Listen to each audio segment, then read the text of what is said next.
So we have altogether 23 participants. Hope we have more than 30 in the batch. Anyone knows what is the total count for this? Anyone?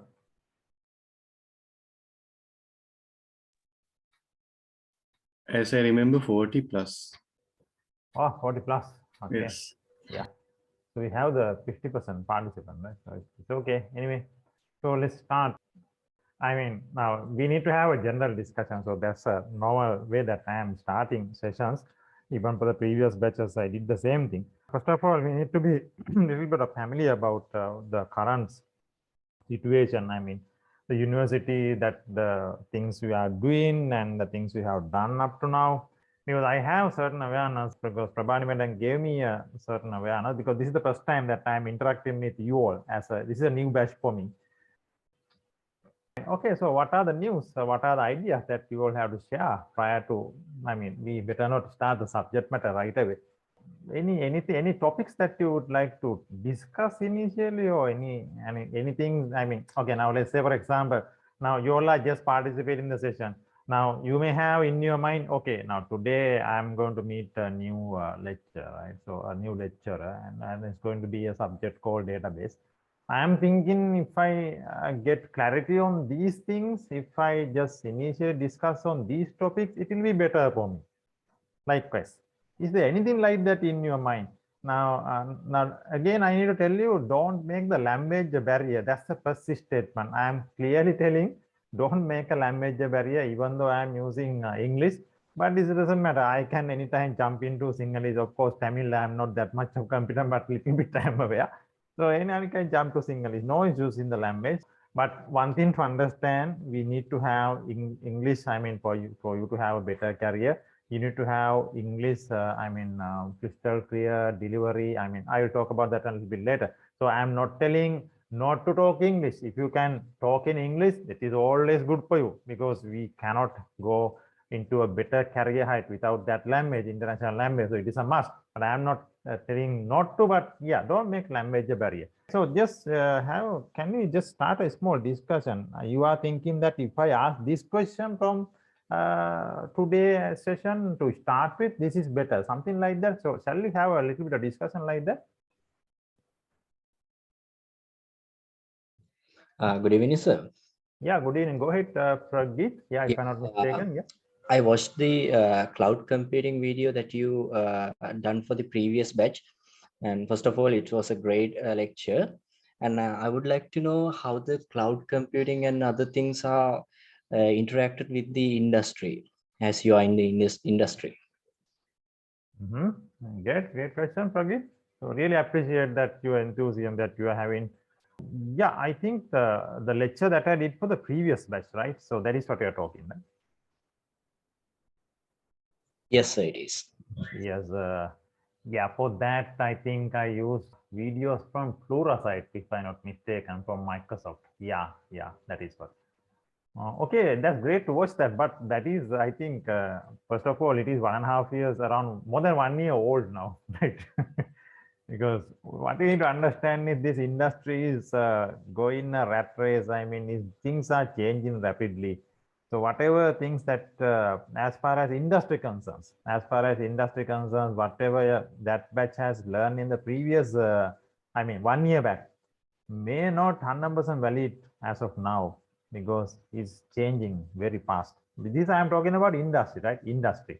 I'm just focusing on that. But in academic aspect, I mean, you can't pretend with that rapid race which is going on the industry 100%. So that's why the difference is there. No? In academic, you need to come up first. You need to learn these theories first, right? Concepts, theories. Concepts and theories are two things, but you need to learn these fundamentals first. That is number one for you at university level, academic. Then comes the industry. So what you are doing, the fundamentals that you learn in your academic, you need to apply. How it's going to be applied? That means how I am going to build a solution using my academic knowledge. Can I do it? Okay, now for example, in the industry, you have to work with a client. Now client is asking you a solution. Now in the university, okay, now let's talk about cloud. Okay, now you are talking in cloud. You say cloud is pay as you go model. no more capex, no more capital expenditure. No more data centers are going to vanish. So likewise, you learn no theories, and you learn, you have service models and deployment models, private cloud, public cloud, and infrastructure as service, software as service. Now you all are learning these things. Now suddenly, okay, you are jumping to the industry. Now let's say you are playing your internship. Okay, then you find the client is asking, okay, so I have a requirement like this. Okay, now it's telling, okay, I need to deploy a Kubernetes cluster. Okay. Bayona dan macana kiwa, right? Bayona dan Kubernetes cluster කියලා කිව්වා. එහෙම දෙයක් අහලා නැද්ද? Heard about that. අහලා නැහැ? Yeah, we have heard about Kubernetes, but not DevOps. වචන එනවනේ. Yeah, DevOps, yes. So the client is telling, see, I have a requirement. I need to deploy a Kubernetes cluster, and inside Kubernetes cluster, in one of the cluster nodes, I need to have Oracle database embedded to it. Now you may wonder, what the hell this fellow is talking? I have never heard about something, but in the university, I have learned Oracle database. Okay, but now this fellow is asking to embedding something into the cluster. I have no, I don't know. Okay, now you got the idea. So this is the gap. So in the university, you are learning these theories, but suddenly when you go to the industry, these fellows looking for solutions, and not just solutions. Some of these requirements, they are looking for latest solutions, latest technology. They want to apply the latest technology. Now, for example, if nowadays, if you are going to talk about, okay, now let's say, tell me one of the technologies that you know in cloud. Okay, let me take the answers from you. Cloud technology, just tell me. Azure customization. Sorry. Azure customization. Azure. Customization. I'm not hearing it properly. Customization. Azure custom mission, he is telling. Custom mission. Is for machine learning and prediction. ITN3043. Okay. So that is something good actually, right? So anything that, yeah. Virtual machines, Docker, Kubernetes, storage services. Yeah. And bare metal servers. Okay, great. Bare metal servers, yeah, those things are there. Now, okay, now let's say this client is talking about something like this. He is talking about the concept called multi-cloud. He need a SAST solution deployed. Have you heard about those things?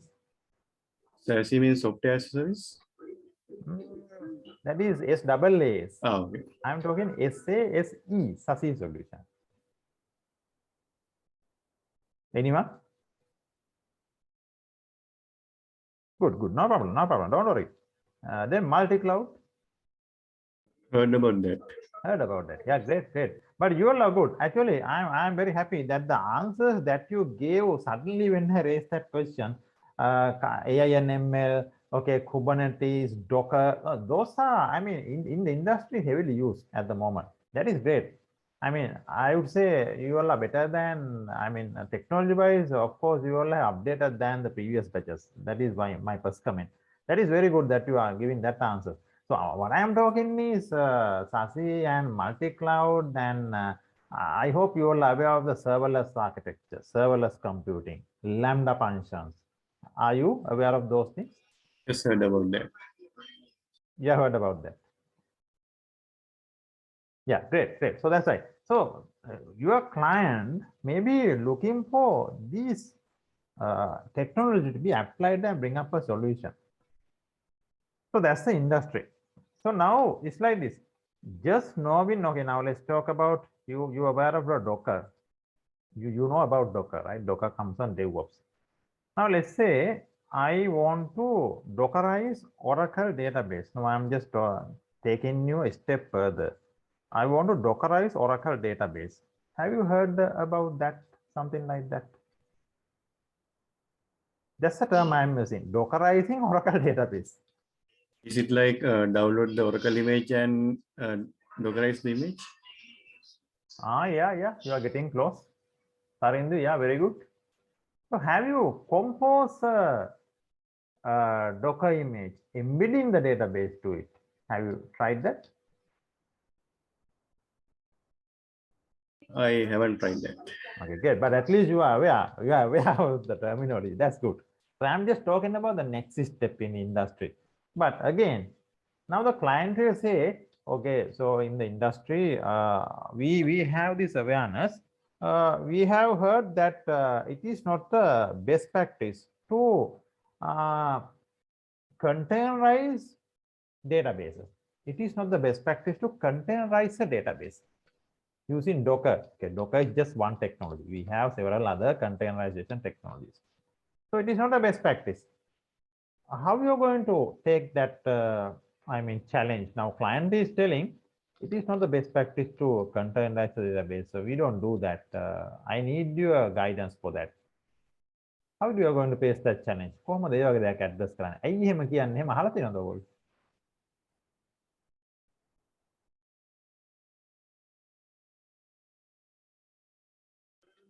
I really heard about that containerization about the applications mostly. Not about database containerization. Okay. Yes. Any I think yeah. I think it's better to use the database services in the cloud rather than using containerization.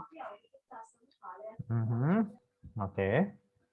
Oh, now in the cloud, we have a topic to discuss: cloud infrastructure.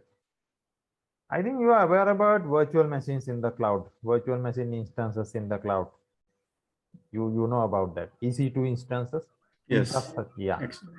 Yeah. Now, if I say in the cloud, instead of using virtual boxes, they are going to use Dockers, containers in the cloud. Containers in the cloud. So, what is your opinion? Containers. Yes, it's better because in a virtual machine we have to manage operating system, but in containerization we don't need to manage operating system. We have to use the libraries and other things that we need to run our application in the container. Okay. So, in virtualized environment, you're going to have a central operating system. We know that is the host OS. On top of the host OSs, we are going to have guest OSs. So that is the way. But when it's come to containerization, are we really not having an OS, or is there a tiny OS? I think it's just a tiny OS. Correct. That's a tiny OS. Otherwise, we can say that set of libraries are there. It's like this. Now, let's say, for example, what do you mean by containerizing? Let's say you have microservices or whatever, Spring Boot application or something like that. Instead of just going to a machine and installing and configuring and doing everything, what you do, you create something called an image. Image is you are just embedding your application. So then you run your image. When you run the image, the container comes up. Now, in order to run this particular application, running the image means you are running the application. Then only the container comes up. So in order to successfully run this particular application, on the background, you need certain support environment. There are certain library support. Now, for example, if it is a Spring Boot application, we need that Spring runtime and Java support. Those things are required. Dependencies are there. So these all dependencies are embedded within this image. So, this underlying runtime, the operating system means the runtime environment which facilitates to run this particular application as a container. So that is why I said tiny OS is there, but it's not like the virtual machine. Now in the virtual machine, what's going to happen? You're going to have the base OS, and on top of each guest machine is having a full operating system. No? So we can compare these two systems. So why I am taking this question now in the cloud, the concept of virtual machine is going away. Of course, it has gone away now, because now what they are applying is containerizing architecture. Now, why we are talking about Docker? Because Docker is one of the pioneers, I would say. That was the first industry, I mean the technology which introduced this containerization. That's why we are always telling Docker. When you talk about container, yeah, we are telling Docker. There are other containerization technologies as well. We can talk about those things later, not only Docker, but Docker was the one in 2007, I say 2007 or 10. Yeah, they were the one who initiated this containerization technology. Let's discuss that a little bit later on the cloud infrastructure. Now VMs are going away, but is leading the containerization technology. But earlier we discussed about the database. Now, when it comes to database, we in the industry, it is not a best practice to containerize the database. We don't do that. Instead, what we are doing is we are doing REST API calls for the database. REST, representational state transfer, REST API calls to the database. Now, there's a newer technology than REST. I will talk about that one later. And REST API calls for the database, and it is fetching only the relevant data which is required just to run that container or the particular application. Previously, it was like that. It was not like that. Previously, the whole database will be there on the particular machine, and we need to read the whole set of, I mean, first connect to the database, read the particular, let's say, schema and get the privileges and go to the table, and likewise, there are a lot of things are happening. But now, in a containerized architecture, when you try to integrate the database for your containerized application, we don't go that previous method. We just do a service call to the database layer, and we fetch only the relevant records on the fly as it runs. So database is sitting away, but it connects to the container as required. So that is the recommended method, not just containerizing the database and like I said earlier, I mean, not just embedding it to the Kubernetes cluster. So that's we are not doing. Okay, so anyway, we talk about that. But anyway, if you have more questions, you can ask about that. No issues. Yeah. So the question was in the in the industry. So what are the latest things? Anyway, so I can just share my screen quickly for a while, but let's go to this one in detail. Let me just share the screen instead of just keep on talking like this. Let me just share I have a small presentation for you. Not going to start this one now, but since the question came right away, let me just show you that. Yeah. So can you all see the screen? Is it visible? Yes, it's visible. Yeah. So here we have the top technologies for 2021 and further. So we have the edge. This is for cloud computing, right? We have edge is one of the technologies. Industry leading. This is what I mentioned, SASE or SASE, pronounced as SASE. So that's what. This is a software-defined wide area network. And we have serverless architecture that you know, and the orchestration, containerization architecture. And I think we have more multi-cloud, as I mentioned. And we have cloud migration with data privacy. This is a separate technology. And yes, so these are the leading things by end of 2021. Leading most top things. So in 2022 also, these are going to take the lead: SASE, edge, serverless, orchestration. Yes. So just for your knowledge. But by the way, I mean, we may not focus on all of those things in this particular module that I'm going to deliver. But it's okay. You can ask me questions. That's okay. I will answer then and there, because we need to address. I need to address most of the questions that you have, because I have the industry expertise for 20 years. So I can give you I'm here to share my knowledge for most of the cases from the industry. Let me just show you the syllabus, the course content that we have. This is what we are supposed to do actually. I think Prabhani madam is covering most of your theory part of it. I switched the screen. I think I have shared the whole desktop. I think the Word document you can see, right? Yes, sir. Okay, then it's fine. Here, these theories, I mean, that is separate. We have one content here called cloud infrastructure. So under data storage structures, we need to have understanding what is this cloud infrastructure is. Because we have to understand in terms of database, how this cloud infrastructure is, how is going to hand in hand, how it is going to work hand in hand. So we have discussed that one. So under that, we'll be talking about mainly platform as a service and infrastructure as a service. So I'll show you practically as well. So how do you launch these instances and how do you, in different cloud vendors, we can go to Oracle, we can go to AWS, we can go to Azure. So we can do it. By the way, I think I got to know that you all are having Azure logins. Do you have Azure logins? Yes, we can create through our university email. Okay, no problem. Anyway, you have access now. We can Azure cloud එක යන්න පුළුවන්.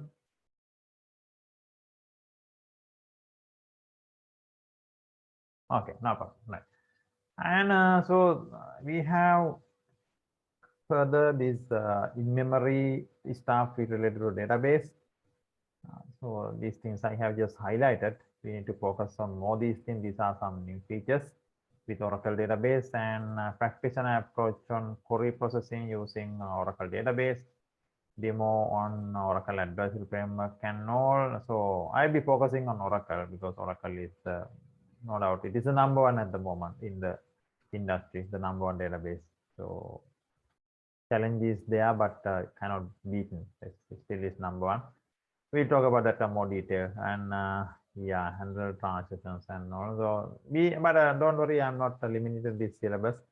So we'll be doing a lot of hands-on in memory and security aspect also there. So this is your course content, but I'll be focusing more on to the practical side. Now, for example, when you learn the theory, B tree, the balance tree, how it's really going to implement it practically. So those things we have to learn. And these bitmap indexes. So how it's going to work practically. So likewise, we need to learn that. Okay, so ACID properties, that's okay, right? And into NoSQL, that's MongoDB. I think that is also Prabhani what I'm doing for you. Fine, so that is that. And next thing, you have another. I saw this one also. This is for the previous batch. I delivered this module. You have yeah, under microservices, there is another module for you. I don't think you have done this one. Microservices and cloud computing, yeah. Still, you haven't started microservices, right? No, we haven't started. Yes, under that, you have a separate area for cloud actually. I'm not sure these things are going to change, but this is what I delivered on last time. Introducing cloud computing. Here we have these subjects are syllabus is there. So the faculty who will be delivering this will cover it for you. No worries. Virtualization, cloud storage, and those things are there. So therefore, I'm not going to touch upon the entire cloud portal for you. But yes, which is related to database, but I'll give you a general introduction, no problem. Because I'm going to go to this presentation with you, this presentation. So this is a whole lot, but there's a plus I need to tell you. There's a plus point. Have you heard about the learning platform that I am maintaining? The learning platform? Anyone? Technology Innovation Hub learning platform. Anyone not aware, right?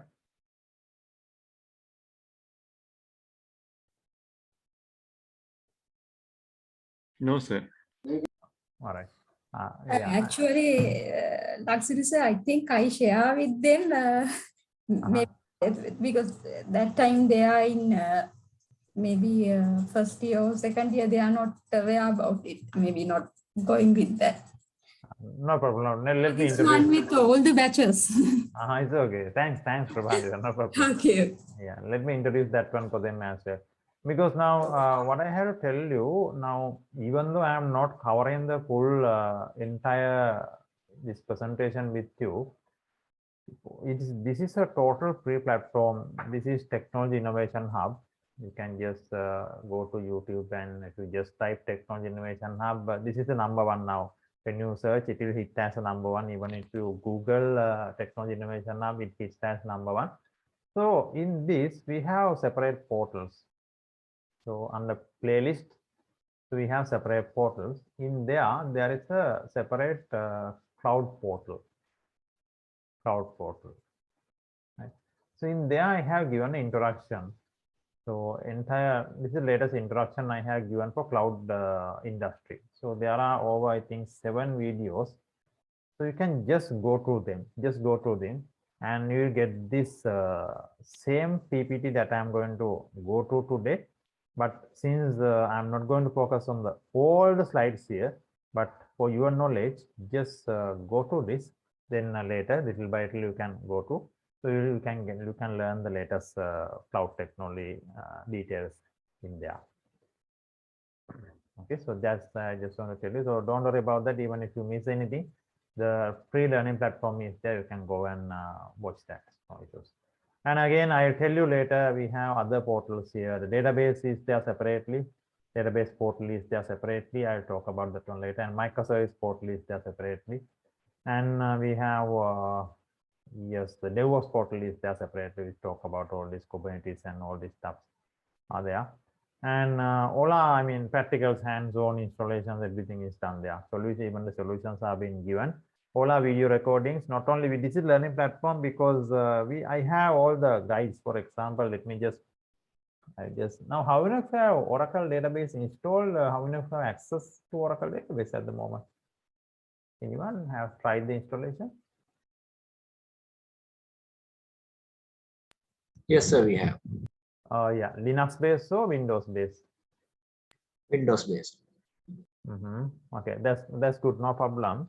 Either is fine, but as a next step, I want you all to try out the Linux as well, because in the industry we don't get the Windows ones due to stability problems. We don't get for learning environment.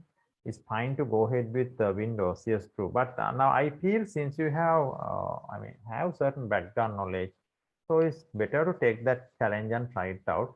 So no worries, if you have any issues now for the previous batches, even in the previous batch, this channel was not there. I just started very recently, I think 5 months back, because now in this channel, all the installation is guided. For the previous batch, I gave some guidance from other relevant resources. I mean, the internet you have now. But now, if you want to install Oracle in Linux, for example, now this one, Oracle DB 12.2 and 19.3. Now, this is Oracle 12c and 19. We are installing in the same Virtualbox, same machine. We are installing both databases in the same host, VM, Linux based. Now, if you go here, now this one, it will guide you from the beginning. Hold on. This is not I am putting ads, right? Now, because now YouTube, they have changed the policy, so they are putting ads, so I don't have control, but this is their platform anyway, doesn't matter. And now this one is well guided from the beginning, the installation. And if you want the hands-on explanation, there is the guide is there on GitHub. You go to GitHub, you have the guide, how to install Oracle 12 and 19.3 in the same host. Step by step guide is there. Fine. So what you can just do, you can just try it out, and from the beginning, all the guide is there, and the errors also being covered and explained here. So I mean, a lot of resources have followed this guide and they have successfully installed. But if you can let me know if you have any issues in this one. So it's all free. You can download and get it and nicely follow the guide along with the video. A video is telling you step by step hands-on, and this is so you can read the guide as well, copy your commands, and video, everything is demonstrated. How many of you are not having any database now? I think 1 or 2 resources told that you have database, but anyone not having database installed at the moment?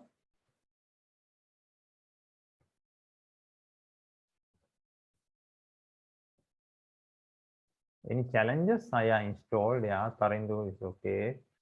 Anyone not any challenges that you are facing to install?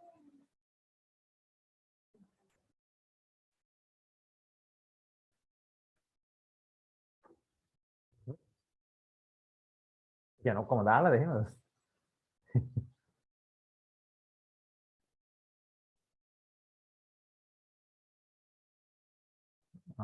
So it's like this. Now, when I start hands-on, so I'll be doing hands-on. No? We have to, I mean, maybe getting familiar with Oracle database instance and shutting down, creating tables, table spaces. There are practicals to be done. Users privileges. So I'll be demonstrating those things. So what I'm asking is, you can do alone with me, no problem. If you have the database in your hand while I'm doing, you can do it along with me. So that's the best actually. Then you'll be learning. Any questions coming across right away, you can question. I mean, you can ask the question right away from me, and you can resolve it.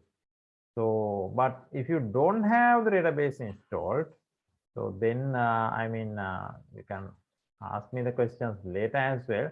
But then I mean, it depends on how we are going to. It's up to you then. Right?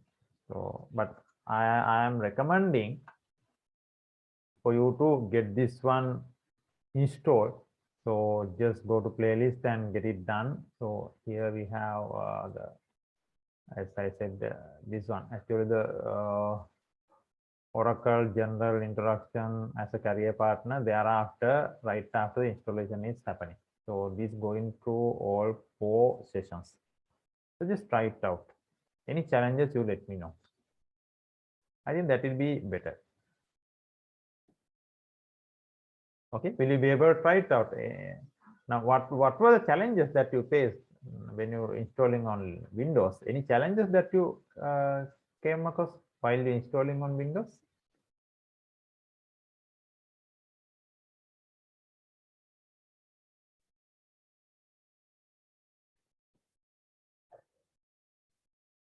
Challenges good ආවේ නැද්ද එහෙම?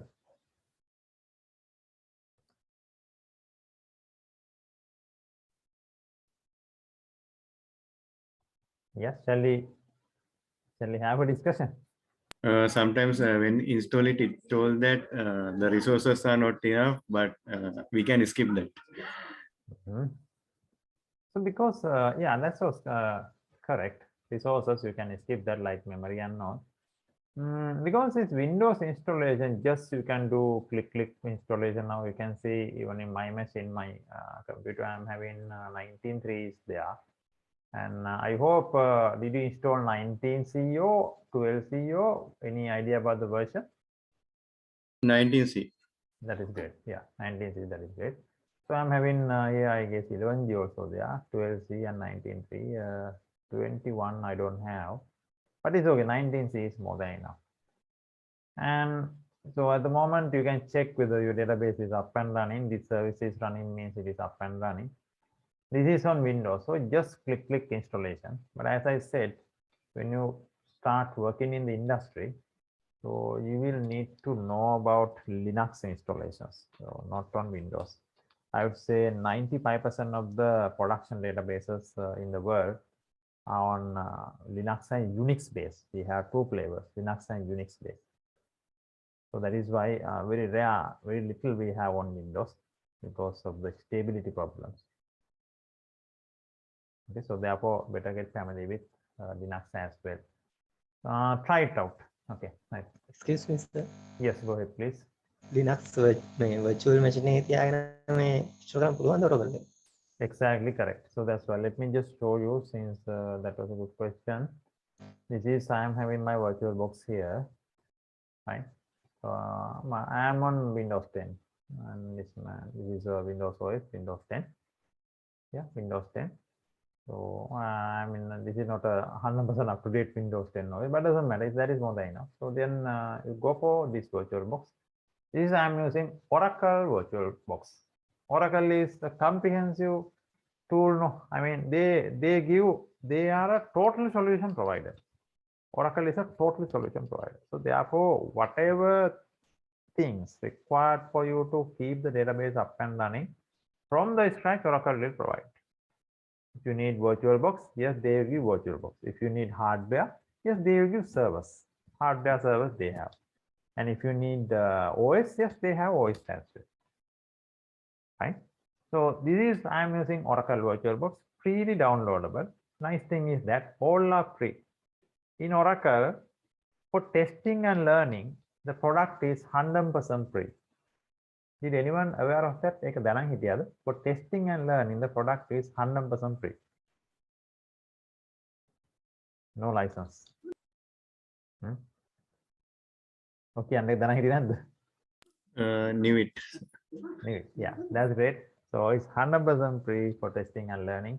All the features are there. Now, Oracle, we have standard edition, personal edition, enterprise edition, and there's something called express edition. And other than that, we have engineer systems, Exadata systems. Those systems are there in cloud as well. But enterprise edition is the ultimate edition, which has all the features. It is totally free for testing and learning, all the features. And it's not trial version. It will never expire as well. Oracle strategy is different, not like SQL Server 90 days expiring products. No, it's not like that. Oracle, they are following a different strategy. Of course, this is marketing in a different way, but anyway, for us, it's a benefit.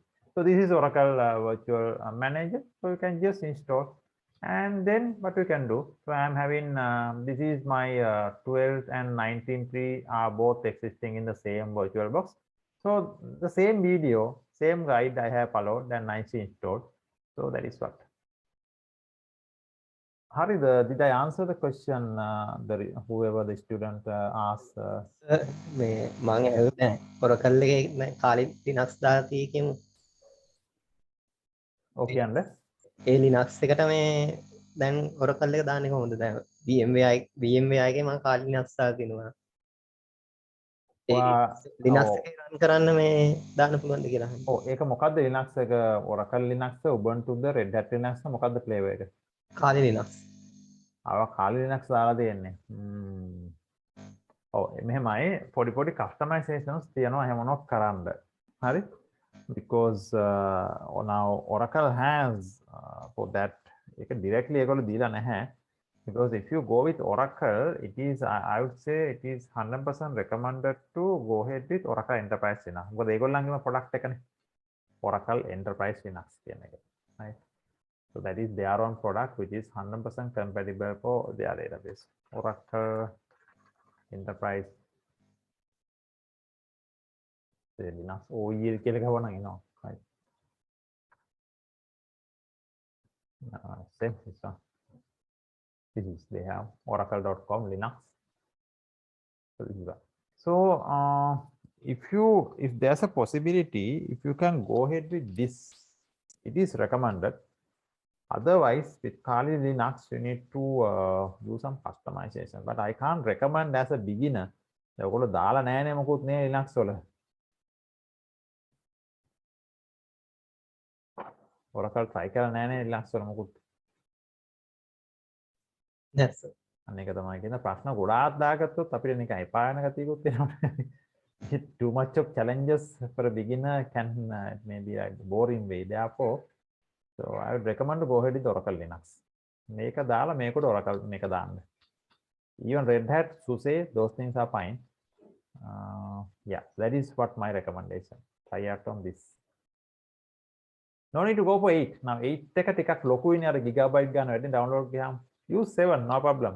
I think even my guide, this video also going is 7, I guess. I think 7.7 or 9.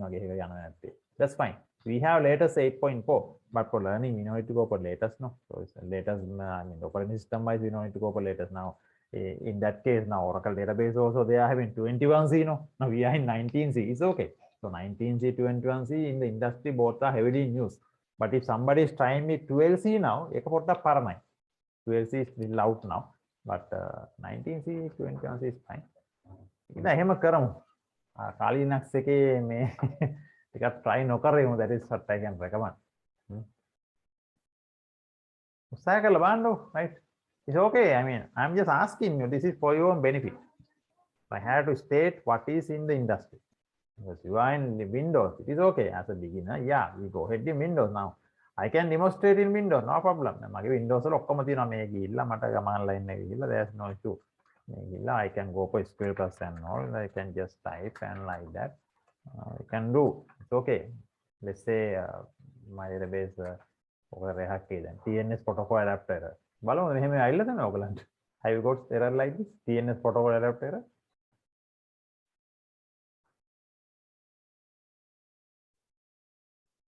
Anyone? අදහසක් නැද්ද මේක දැකලා නැද්ද මේ error එක?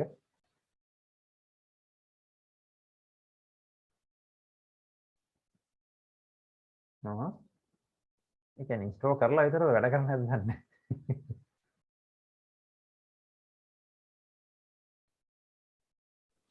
I think I have seen it because it's there's a service that has been disabled by the Windows or the user. Great. That's crystal clearly you answered the question. Right. That's great. May I know your name, please? I'm Pragit. Yeah, great answer, Pragit. Exactly correct. Now, in my case, you see, earlier I was pointing to different service. Now I was pointing to Oracle source safe writer. That's not the database service. I have the database service up here. Oracle, you can see service ORCL, Oracle service 19. So in my case, both are down. So no wonder this fellow is telling TNS protocol adapter. TNS stand for Transfer Network Substrate. TNS Transfer Network Substrate.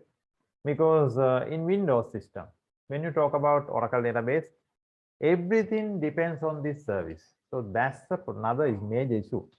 Let's say the service is down, database is all over, it's down, database down. Now that's the thing. Now I can't even connect to the database without this particular service is up and running. Because this is like a channel, it's a communication channel between my operating system and the database. So service must be up and running. In case of Linux, we don't have that dependencies. ඉතින් මේක වෙලක් කරලා up වෙන්නේ නැතුවත් යනවා. Starting කියලාත් හිටිනවා. There are issues like that.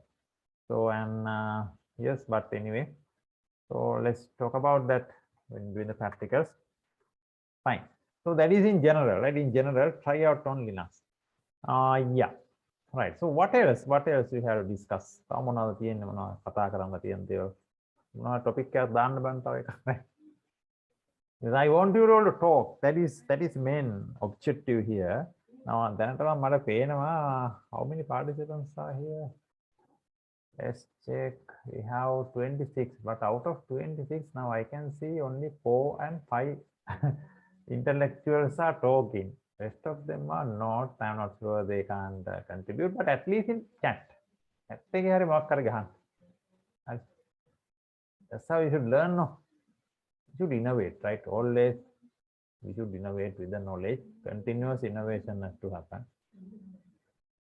So yeah, so what else you need to, anything to discuss now? We started discussion from the problem. One of you asked about the cloud latest, and we talked about, and then ultimately we ended up on database side. So what else? What are the other topics you want to discuss?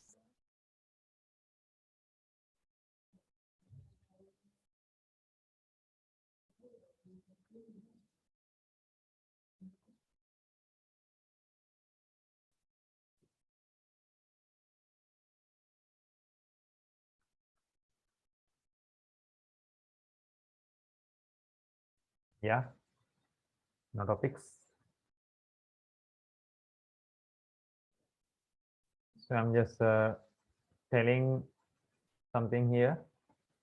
Autonomous database. Anyone heard about autonomous database? So I just went to Oracle site, oracle.com. What is autonomous database? Anyone? It's like managing database from machine learning algorithms for, it's like maintaining the database automatically. Okay, good answer. Anyway, so can again, okay, so somebody can add automation and autonomous. What is the difference between automation and autonomous?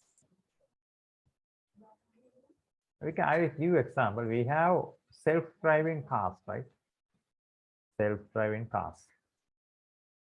Is it autonomous or automated ones? Self-driving cars.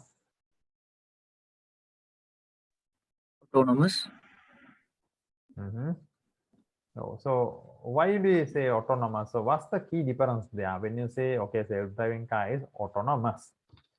But if I raised the question in last year or 1 year, 2 years back, the answer should have been automated, not autonomous. Why? Because human involvement is still there. I told you the key point now. Because autonomous still the human involvement is there. Most of the cars to work properly, the human, I mean self-driving cars, you need to keep your hand on the steering wheel. This is I'm talking about 2 to 3 years back. But now your answer may be correct. Even totally humanless, still the car can drive. You know, the camera and those softwares are there. I think I have those examples in my cloud presentation. I can show you. I have that application as well demonstrated. Doesn't matter. So your answer was correct anyway. It is autonomous. Autonomous.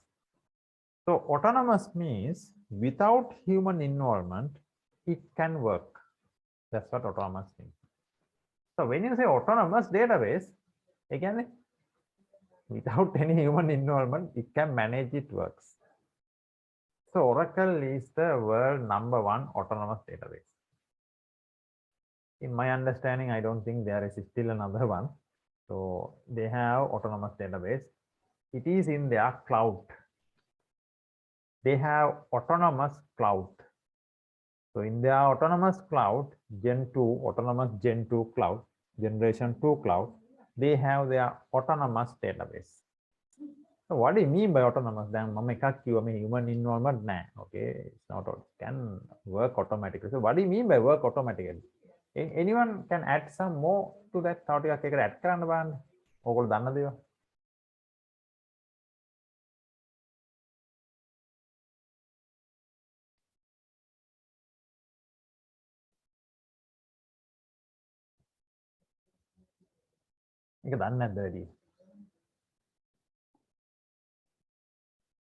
Now in the right hand side, you see another word, converged database. Converged database. Discover the benefits of a converged database. This word, now autonomous, some of you have heard. Converged.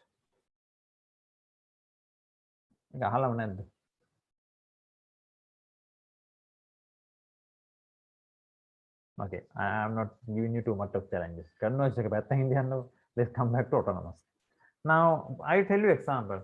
Okay, now let's say there is a virus attack for the database. Let's talk about the most basic terms. There is a virus attack for the database. Now let's say on-premise database, machine on-premise database it has. Suddenly there's a virus attack. Now what will happen? Normally the responsibility database who is managing, database administrator is the one who is managing that. No. Now when a virus attack comes, I mean database administrator, he becomes very busy. Why? We need to clean the virus. We don't know whether it's going to delete our data, whether it's going to delete our DBF files. Oracle has log file, control file, backup file, a lot of things are there. Archive log file, we don't know what will happen. Now it's all manual work. All manual work. But if it is in autonomous database, what will happen? It is managed by robots. AI and ML is there. Artificial intelligence, machine learning is available. So automatically, what will happen? The particular virus, the attack will change some byte patterns, because ultimately everything in bytes, no, in a computer it's ones and zeros, no. So whenever there's an attack, these patterns will get changed. Byte patterns will get changed inside the database. So these autonomous robots using intelligence, machine learning intelligence, it can detect this byte pattern change. It will change the byte pattern. It will detect the change. Then what will happen? Automatically, it will identify, okay, there is something wrong. Then it will start its mission of recovering that particular issue and cleaning it off. I just mentioned you one example. When in case of a virus attack, what's going to happen? Got the idea? Then they keep it.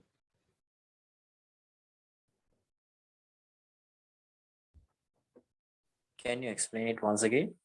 Okay, right. Now let's say Oracle database, you have a database. Let's say you have ATP. Let me use this. Okay, this one I come back here.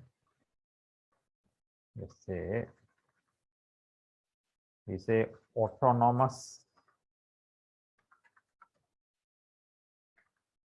in Oracle generation 2 cloud, Gen 2 cloud.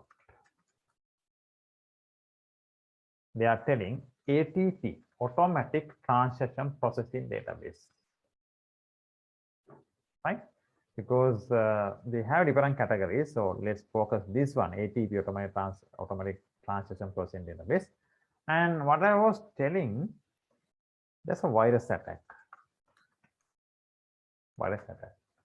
Now this attack is going to change the byte pattern,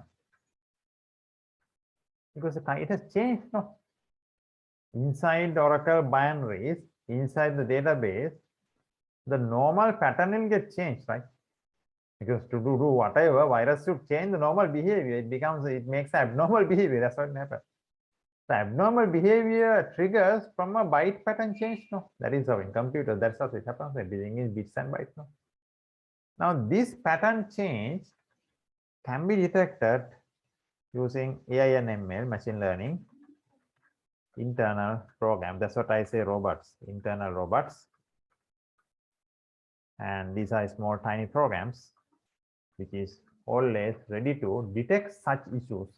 And not only that, it will initiate the recovery of that. Okay. So that is one feature, just a feature of the autonomous database. Got it? Yes, sir. Thank you very much. Yeah, welcome. Let me give you another example. Now, let's say in Oracle database, we have DBF files. Very simple. I mean, if you have the installation, you can go and check, because now let me show you my machine. I'm having, okay, let's say app Oracle Ora data. I'm going to 19C. So this is my DBF file. So I have, this is a very small database. This is not a production database, no, sample ORCL. ORCL is Oracle Corporation Limited, right? So that's the database. So I have sysOc system temp like that, few DBF files. Now let's say one of these DBF files crashed. DBF file, one of the DBF files crashing. You don't know, crashing due to, let's say, block corruption. DB block corruption, not a physical problem, not a hard disk issue or something, minor problem. DB block corruption has happened. Again, that is a byte pattern change.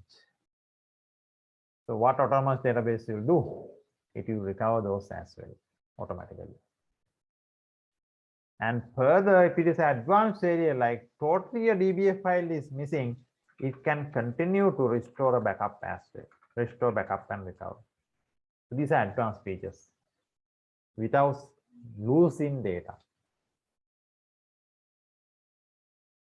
Further, I can discuss, but I just want to tell you this autonomous database feature. Okay, hope you just got an idea. So it's up to you to search more detail. What is that now? I just gave you a topic, autonomous database. So just go through it and get more idea about the autonomous database and what this looks like. This is nothing new. Autonomous database Oracle introduced in 2016, if I'm not mistaken, exactly end of 2016, 17. Yes. So it's now almost 4 to 5 years old. So just take a look at it. And even if you go to Oracle Cloud, you can deploy it. Let's do it later. And that is in specific feature in Oracle Cloud. Now you can't get this feature in Azure Cloud. Now even in Azure Cloud, you can install Oracle. No? You can get an instance and you can install Oracle, and they have their service. In AWS also, RDS, relational data service, is there, and you can get Oracle. Recommended, not recommended, is something else. We will discuss that one later. But these autonomous features, those things are available only in Oracle Cloud. Okay, fine. Right, so that is another one. All right, so if you don't have anything else to discuss, so let's go to this one in briefly. Now, I just wanted to tell you this one as well. I just briefly, very quickly, just note down these things.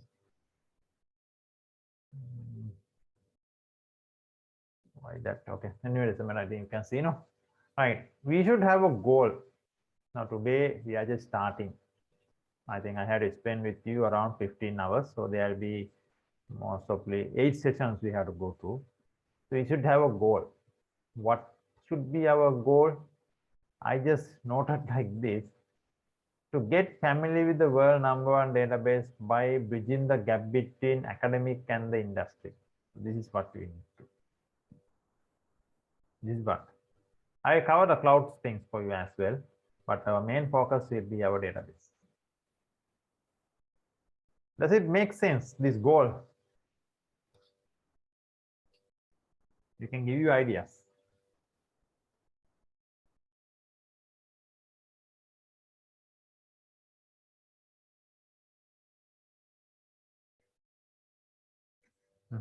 Okay, looks like it's making sense. So we need to have objectives, because in order to achieve the goal, what we should do, you should have objectives. So normally, in order to achieve any goal, you should have one common goal. Now, in your life also, you are having maybe several goals. Maybe each year you can define a goal. Now, in this year, what is your goal? As a university student, what is your goal? In order to achieve that, you can define your objectives. This is objective 1, objective 2, objective 3, like that. And for each objective, you have to define well-defined tasks. First of all, you need to have well-defined objectives. Then for each objective, you need to have tasks defined. Now, one of our objectives is what? To get an awareness of Oracle database. First of all, you need to get an awareness. What do you mean by awareness? Now, at the moment, when you talk about competency building, now to get the awareness, first of all, you need to go through this step, because getting awareness means what? You are just start to build your competencies about Oracle database. So the first level is that you don't know that even you don't know Oracle. That's the first thing. You are not aware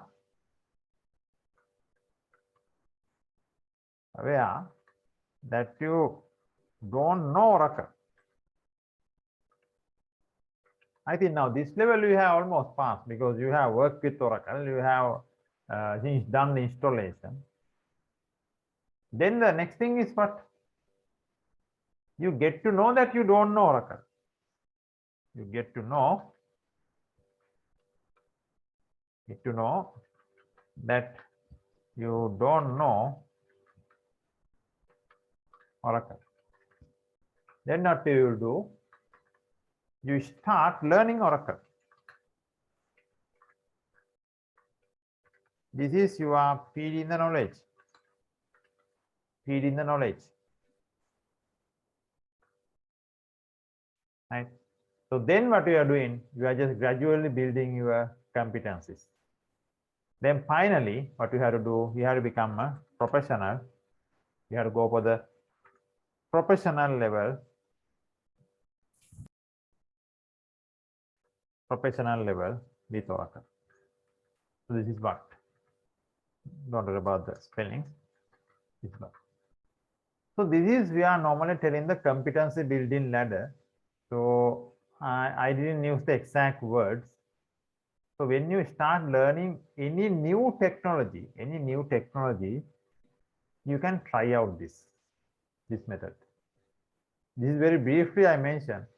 So for each task in your, to achieve the objective, to achieve these objectives, you have to define well-defined task 1 and task 2, no? Task 3, like that. No? So in each task, you can go to this ladder. Let me show you that one for you to get an more detailed idea. Let me just show you this one as well. We have this one.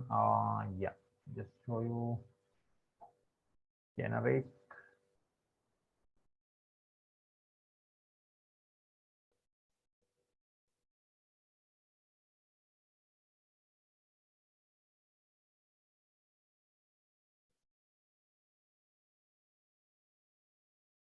Yeah, in this one. Okay, let me just.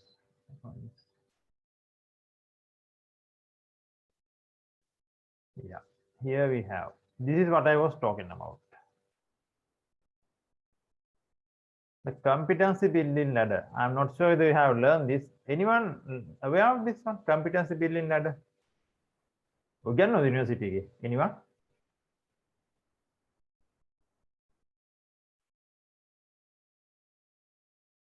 Anyone aware of this?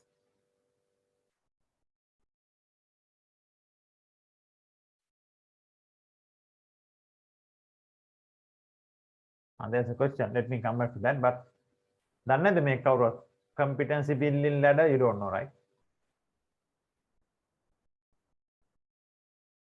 Okay. Anyway, so this is what I was telling. Initially, you don't know that you don't know. That is unconscious incompetence. And then you get to know that you don't know. That is, you are becoming conscious about that. Then after that, what you are doing, you are just feeding the knowledge.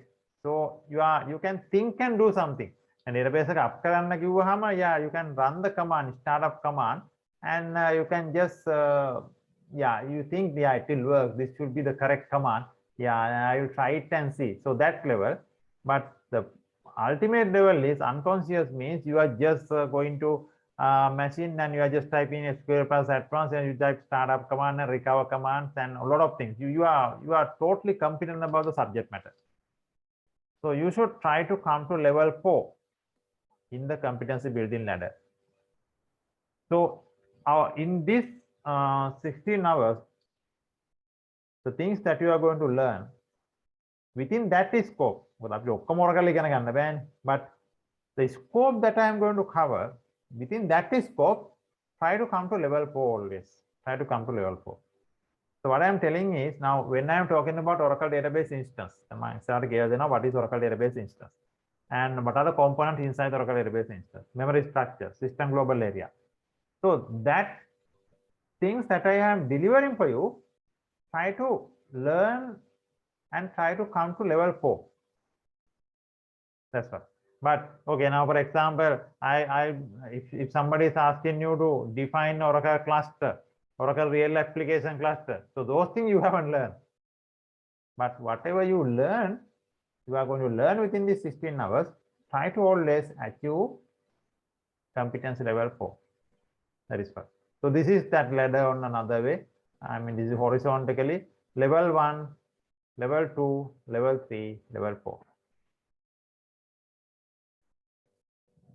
Okay, right. So these are just generic things that I am just talking. And again, everything is explained in the channel, so you can learn it. And again, somebody is asking another question about industry and with this, I mean, networking related. So this is just for your knowledge. When you're building your career, just think about these things as well. Mapping the academic, industry, and business domain. I think you are here now. You are in this level as intellect. You have just started bachelor's degree. So this is where are you now at the moment. So it's a long way to go. You have your academic track, postgraduate, and after that you get, you know, right, masters, MPhil, doctorate, those things are there. You can see PhD, Master of Philosophy. So, and here, that is your academic track. And you have your industry career. So Oracle may be one of your industrial careers. Because when you're selecting an industrial partner, it has to be a long-term partner for you. Long-term partner. Now, what I mean by long-term, at least for the next 30 years, it should provide you a career. Now, me as a person in the industry myself, now this is my 20, okay, let's say 20 plus 22nd year in the industry. I have started Oracle in 1999. So still I am with Oracle. Why? Oracle is continuously innovating as an organization, and they are always coming up with new things. There are n number of enough technologies for me to learn and continue my career. That is what long-term career partner. You should stick to a vendor like that. And again, there are short-term career partners also in the industry. You have to search in the industry, do your research, and don't get in all of those things. It's okay, but if you just get hold of the short-term career partner, you need to start building your second competency. Second competency means I would say second professional qualification level. That's what it is indicated. You can see industry affiliated professional certificate, qualification 1, qualification 2, qualification 3. So each qualification may be a short-term partner, but better to select a long-term partner first. In the meantime, you can think about another partner. We are talking about cross-skilling. Cross-skilling in a sense, you are aware of a database site on one angle. Again, you are aware of DevOps as well, and you are aware of microservices as well. Cross-skilling. So currently, if you want to survive in the industry, you need to be a person like that. Just knowing the database is a little bit difficult to survive in the industry at the moment. You need to have multiple skills, cross-skilling, right? And the third thing is business domain. You need to know domain as well. Business domain. What is a business domain? Anyone? For the business domain here.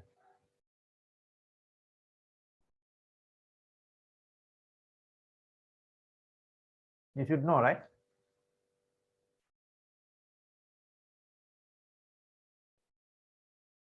Yeah. Yeah. What is the business domain?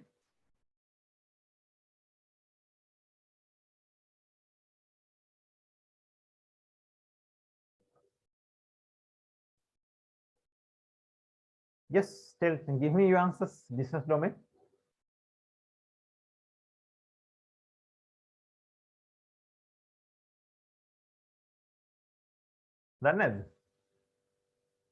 Now, telco is one of the business domains.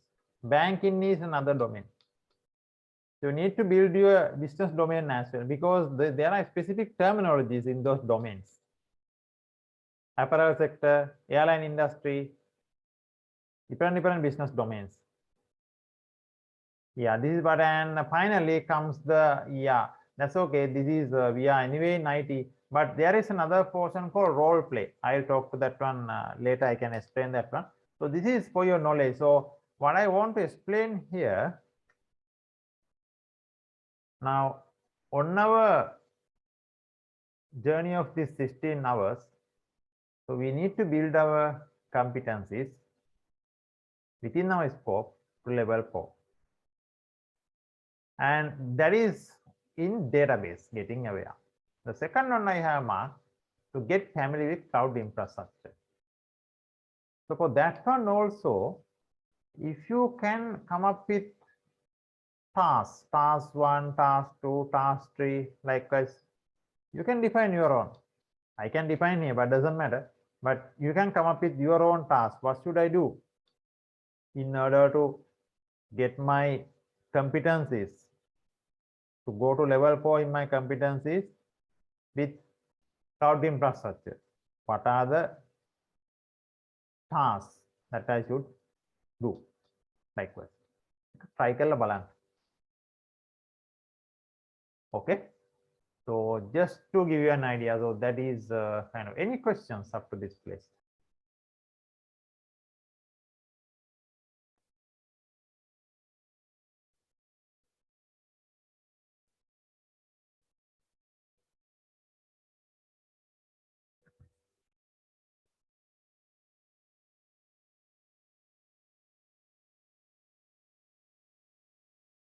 Okay, no questions, right? Okay, then shall we start the subject matter right away now? Cloud computing. So it's going to, I'm going to stop the general discussion from this place. And so let's start the subject matter, cloud computing. I go to this one with you first. After that, I think We can parallelly go with the database stuff as well. Yeah, if you have any questions prior to this, you can ask. We have 24 participants, right? And okay, so let me start. Right?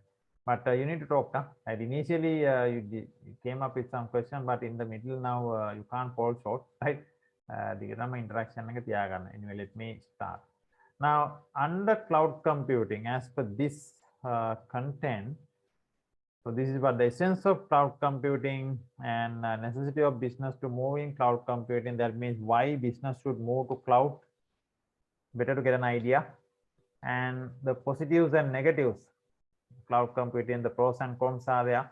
And this is for your knowledge, this financial analysis and all, because now cloud migrations are there.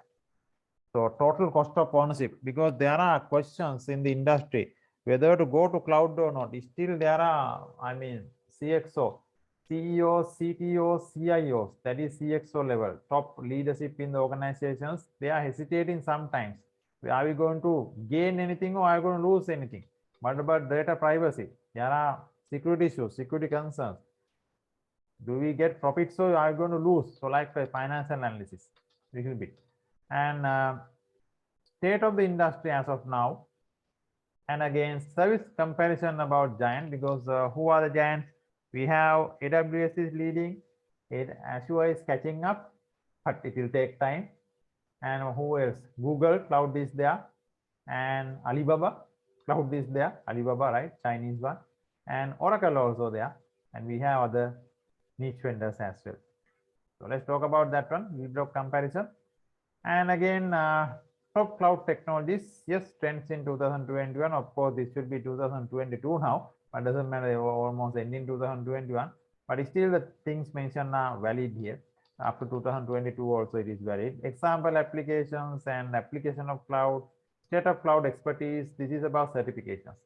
You may look for certification in cloud, but we need to see what are the most demanding ones. We have cloud specific certifications, vendor neutral certifications. Because a lot of people are thinking about a certification on a vendor bias.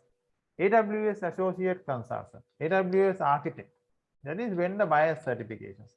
But you have vendor neutral certifications, right? So I mean, that will put you the base for the certification, because when you do a vendor bias certification, you are just getting familiar with their own terminology, not in generic. But when you come vendor neutral, they are talking about a common platform for all vendors. So let's talk about that one a bit. And state of cloud expertise. So let's see, and career opportunities. Yes, with cloud computing, skills to develop, and what are the most demanding industry skills? Yeah, that is the question. I think one of you has asked this one in the chat. There was a question. This one. What are the opportunities for network technology students in the industry? Network technology. Let me relate it to this one. I mean, skills to develop and the demanding. Yes. So industry demands. So networking alone, but let me keep that question for a while. I'll answer it here. We'll cover it with these topics. Yeah. But it's a good question to ask. Yes. But at the moment, only for networking, I can't say no as well. Right? Anyway, let's keep it right.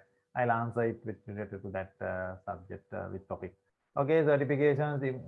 Yeah, events and conferences.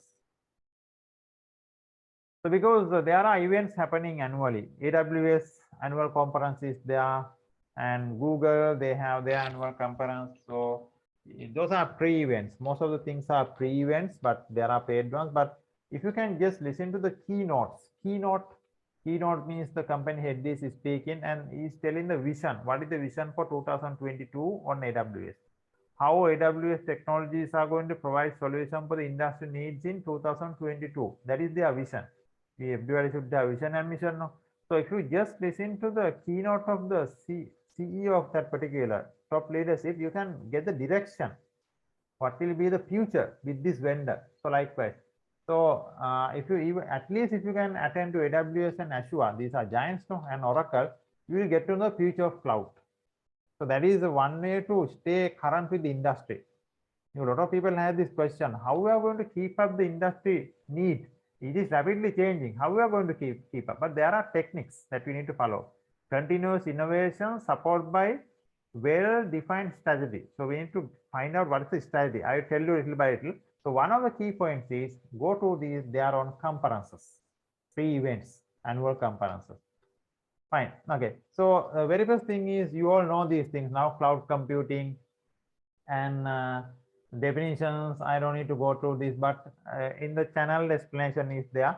So NIST definition is normally acceptable, NIST definition for cloud computing. And this is lift and shift to application, save time and money. Okay, let's again open up a discussion. Now, what is lift and shift to application? What is lift and shift? Can anyone give me inputs? Right? So now it's behind the subject. Now we need to talk. What is lift and shift? Anyone? Bring the applications from on-premises to the cloud. On-premises to the cloud. Good answer. Can someone elaborate it more further? Lifting and shifting. And then scale up the application. Scale up the applications. Hondai. වචන කීපයක් තියෙනවා. Scaling. Okay. තව මදි. Yeah. Can another one can contribute. Lifting and shifting.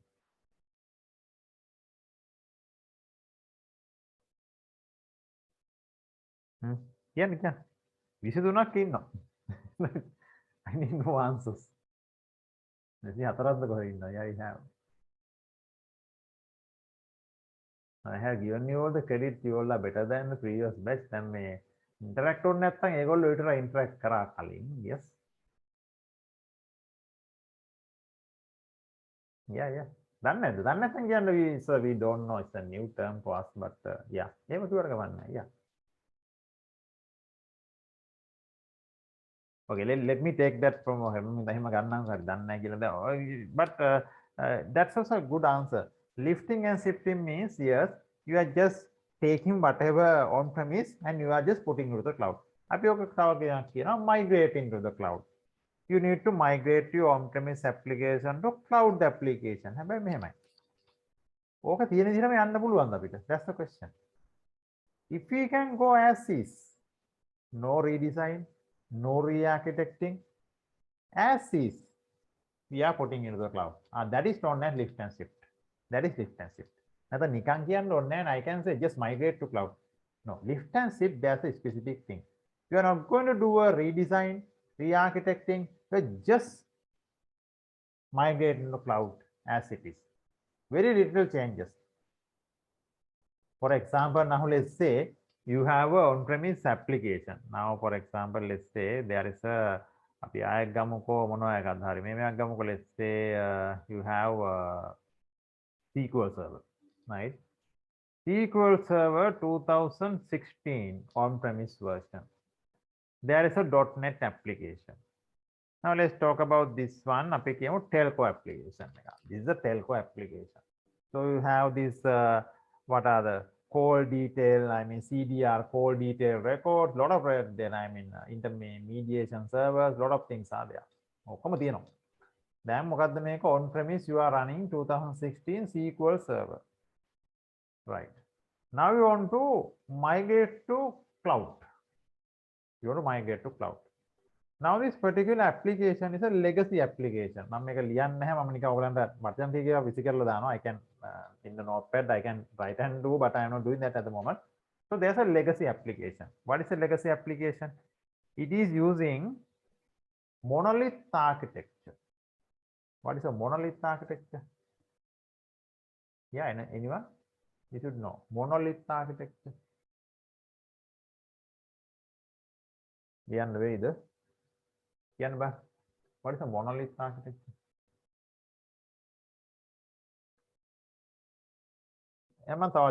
Service oriented architecture. Are you aware of that? Yeah. Single tier applications. Sorry. Single tier applications. single tier applications. Okay. Lift and shift. This is what you want to do. So our example is we have on-premise. On-prem SQL Server. SQL Server 2016. And I am telling it's a telco application. And I am telling this is a monolith. Service oriented architecture. And what you want to do, make a migrate to cloud. A SQL Server, I became Azure Cloud. We go Azure Cloud.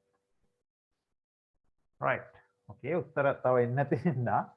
I can say service oriented architecture. Component in monolithic architecture, all the components are it's like tightly coupled, which means they are all together in the application. Yeah, that's the exact term. This is tightly coupled, right? Tightly coupled. Tightly coupled architecture. That means for a particular application to for a given application to run, let's say there's application A. For this one to run, there are certain modules. Module 1, module 2, module 3. For this application A to function properly, all these three modules should work together, tightly coupled. That is what, tightly coupled. Everything should be perfectly working. So that's a kind of a architecture, monolith. Monolith means service-oriented architecture. So these are software architectural styles that we need to take care when you designing your application. Software architectural styles. Fine. So don't worry, we learn those things in microservices and all. Now, our requirement is to migrate this one to cloud, Azure. Now, Azure, we want to migrate this SQL Server 2016 to Azure. Now we don't have 2016 alut version. Okay, so we need to go for 2019 cloud DB. Then these people are thinking now this is a tightly coupled architecture. No, they want to decouple this one. Decouple this one. Decouple karna koda monawa karanna microservice වලට යන්න වෙනවා. Microservices වලට යන්න වෙනවා. Then now they get to know, okay, don't worry about the spelling. I'm just typing, so typos can be there. Now they get to know, okay, now when you go to microservices, there is something called containerize කරන්න වෙනවා කියලාත් එකක් තියෙනවා. Containerization. And then somebody is telling, okay, containerization karna na, we need to go orchestration platform. Orchestration platform, we need that. Container orchestration platform. Finally, they get to know, if you want to go this nature, there is something called Azure DevOps. We need to go there. Now my question is this a lift and shift or something else? Make a lift and shift and make a run. Yes, lift and shift. Sure, sir. What is lift and shift? No, it's kind of changing all the infrastructure and the architecture that we used before. Yes. So that means is it lift and shift or redesign and re-architecting? Redesign and re-architecture. Exactly. So that's what. So if we have to totally change this architecture and do a remapping to new technology change and all, so that we cannot consider as a lift and shift. It is not a lift and shift we are doing. Lift and shift means you, okay, 2016 to going to 2019, this is minor of these two databases are compatible. So if you are staying like this and with the same monolith and all, just just transferring the data from on-premise to cloud with as it is, without any redesign, no architectural change. So then becomes a lift and shift. But here we are doing total redesign of the software architectural level, redesign to the containerization and DB also, and going to change to Azure Dev also. It's a total redesign, revamping the whole app and the middleware and the database as well, because DB has to support the microservices. So this is not a lift and shift. So this is a total pure cloud migration. The cloud migration is going to go across multiple phases, and we need to do analysis. So scaling and those things are scaling, right sizing. These things come later, because initially you need to scale the app as needed. Then you need to do the right sizing. Then you need to settle down to optimal sizing. So these things comes later. It's okay. But so I just want to clear the lift and shift and cloud migration with redesign and re-architecture. Got it? Are you okay? Any questions you can ask?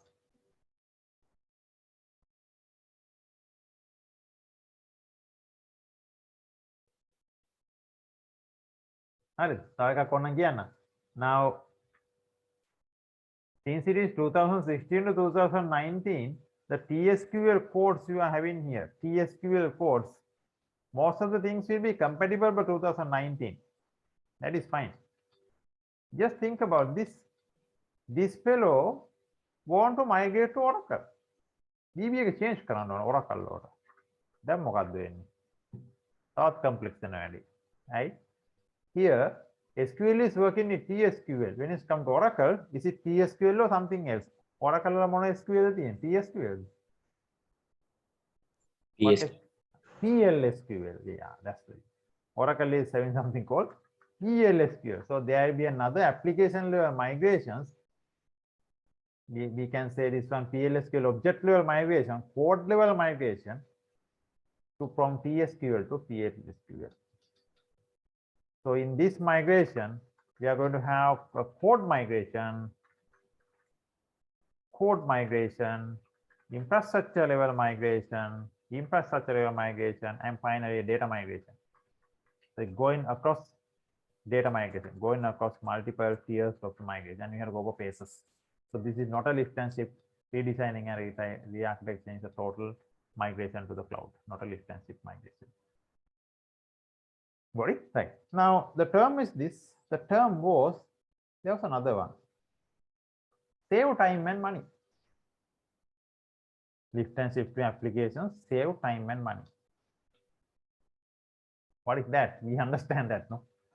So if we can lift and shift, we can always save time. That's true, because it's very easy, and the money also most of the case, because cloud migration time will be lesser.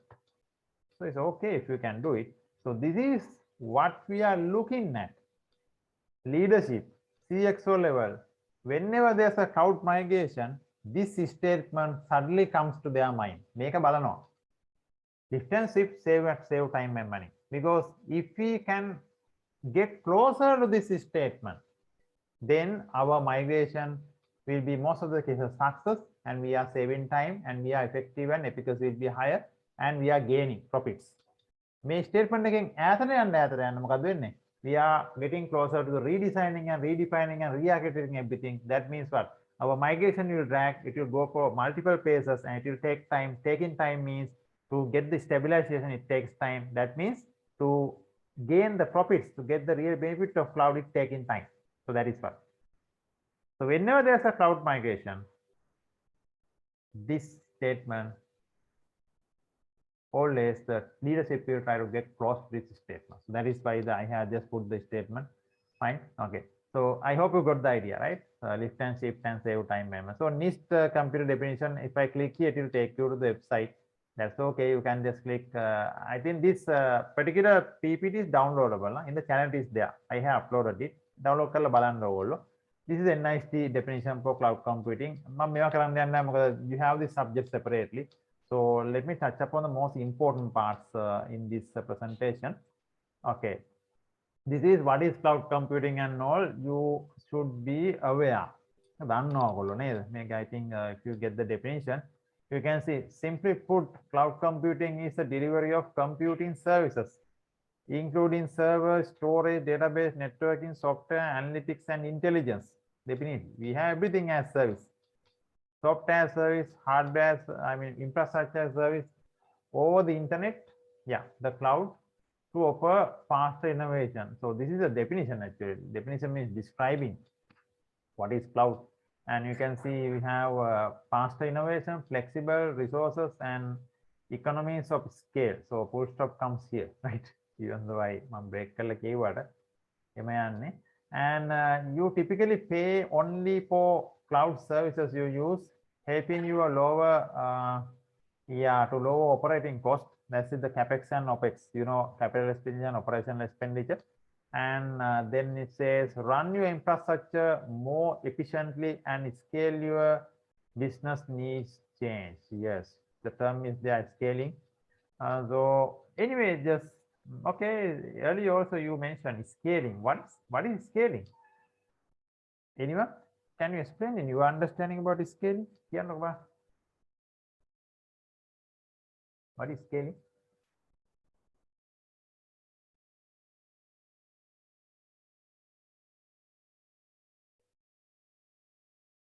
Yeah, scale can we have horizontal scaling, vertical scaling. We have two things.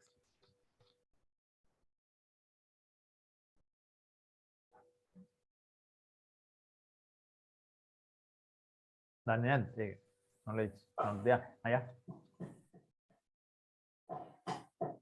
Yes, go ahead, please. So again, මේ අපේ requirement එක දැනට තියෙන system එකේ මදි වුණොත් ඒකට අපි වැඩියෙන් performance ගන්න scale කරන method දෙකක් තමයි vertical horizontal කියන්නේ. horizontal එකේ අපේ තියෙන physical machines ගන්න වගේ අපිට වැඩි කරන්න පුළුවන්. ඒ කියන්නේ instance ගන්න වගේ. vertical එකේ අපේ එකේ තියෙන performance වගේ වැඩි කරලා මේ ගන්න පුළුවන්. containerization වල auto load balance එකක් ඔය දාලා මේ වැඩි කරගන්න. Great. Yeah. So we are plugging in resources to the existing system. That is vertical scaling. Horizontal means we are we are adding up more computers, nodes to the existing one. So that is two things. Anyway, in cloud, you have both things actually, vertical, horizontal, and there are other things as well.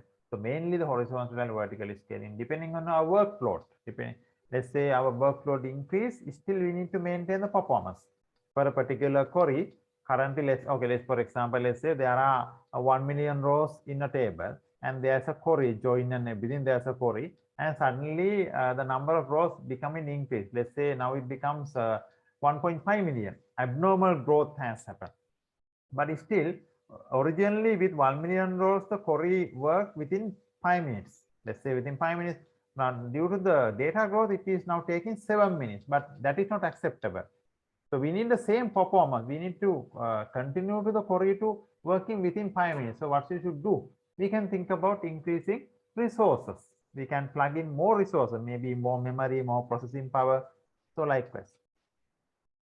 And this is, we can do automatic scaling. We can do auto scaling, manual scaling. Those techniques are there. So in the cloud, we can configure those things. In the clustering level, it happens in a different way. So auto scaler, those things are there anyway. So just to give you an idea, and I think I don't need to explain these things more detail. You will get to know in the other subject is pay as you go model analytics. And anyway, just go to the channel. I have well explained. For this particular explanation, I think I have taken 20 minutes, right, to explain these lines. So you go to that. So that's okay. And here I have given the definition from each different vendors now. Yeah, but I think I have taken this one from Azure. It's okay. So go through it. And we have the deployment models, cloud deployment models, public cloud, private cloud. We know for data security and privacy, we can have a specific set of machines, cloud resources, which is a private cloud, and dedicated to reserved for a particular business, private cloud. Public is common resources, and hybrid means a mix of both things.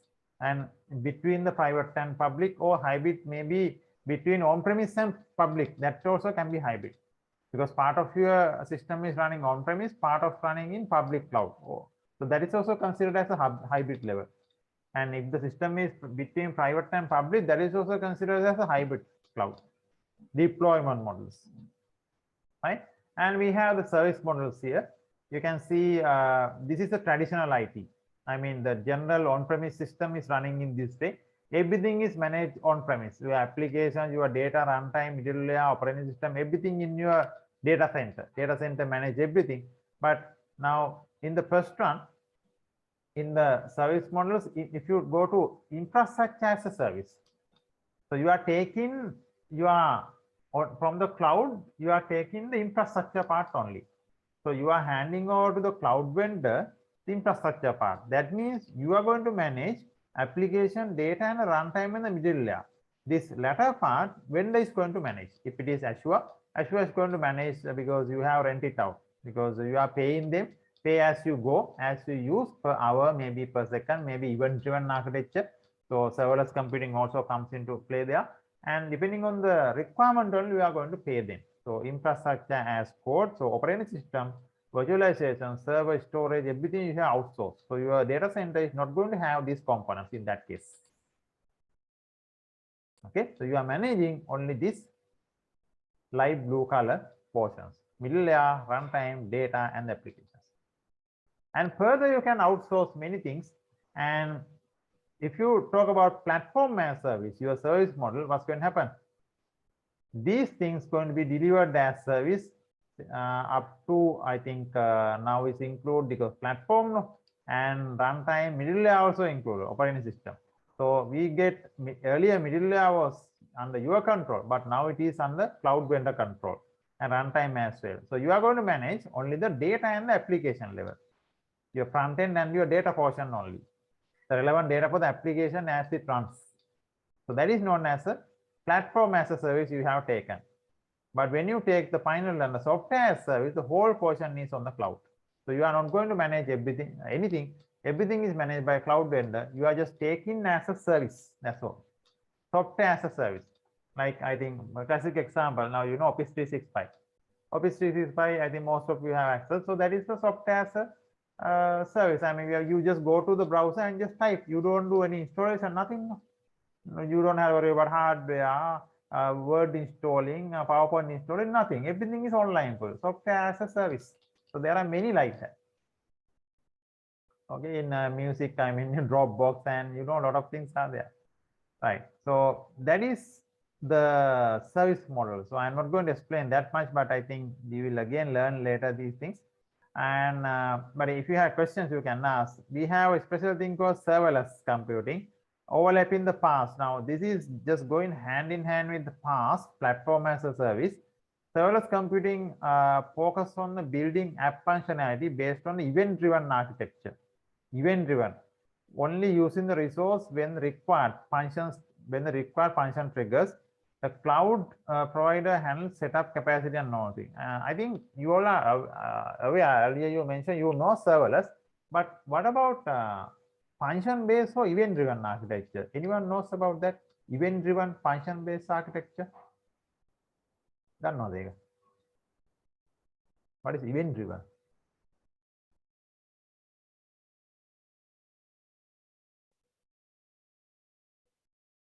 Anyone? Article not there.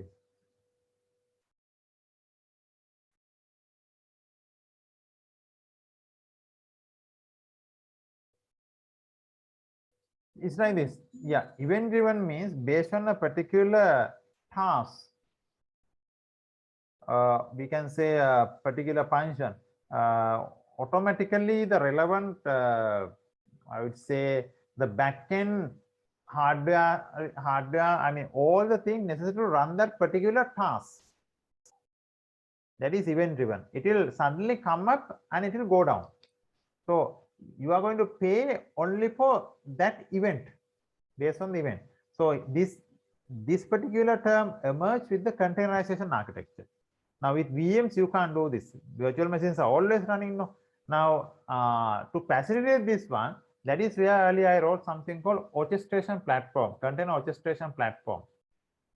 So if you need to facilitate this event-driven architecture, you need to have this orchestration platform, because the container orchestration platform is the place where these containers are managed. Managed in the sense, but as the call comes for the particular application, the container comes up suddenly. Let's say for a particular microservice application. Okay, now let's say, for example, let's say we go to a bank, right? We go to bank. Let's put a practical application. We have a bank, right? In the bank, let's say credit debit. We have credit debit application. Okay, let's say customer want to credit for account, right? Now let's say the credit is a microservice application. So then what's going to happen?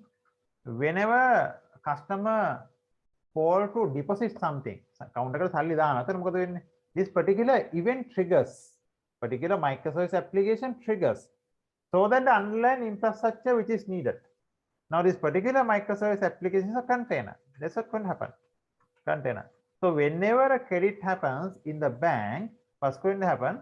This orchestration platform, maybe Kubernetes or we have other platforms as well. No, AWS, they have their own Kubernetes cluster, and we have DesOS, DCOS. There are a lot of other orchestration platforms. And again, Docker also, they have a Docker Swarm orchestration platform. So most popular is Kubernetes, or let's say Kubernetes. So what will happen? Orchestration platform will trigger that particular container where the credit microservice application is available. So that event fires. So that the necessary infrastructure, including the container, to run. So that is what event driven. So based on the event it fires, the cost you are charged for only for that event, only for that particular function, microservice function. Got the idea? You need to get that idea.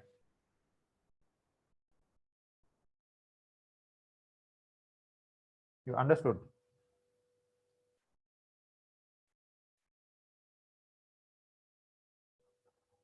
Okay, right? You got it?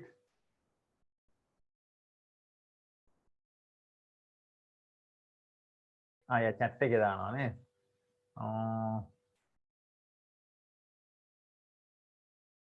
scaling එකට ප්‍රශ්නයක් දාලා තියෙනවා. Scaling is both adding and removing resources. Yeah, scaling up means you are adding, plugging in more resources. Scaling down means you are just removing the plugged resource depending on the workload.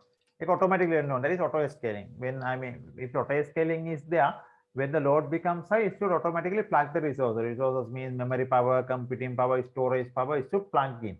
And when the workload is going down, it should reduce automatically. That is what correct. Yes. Yeah. Make a තේරුණාද?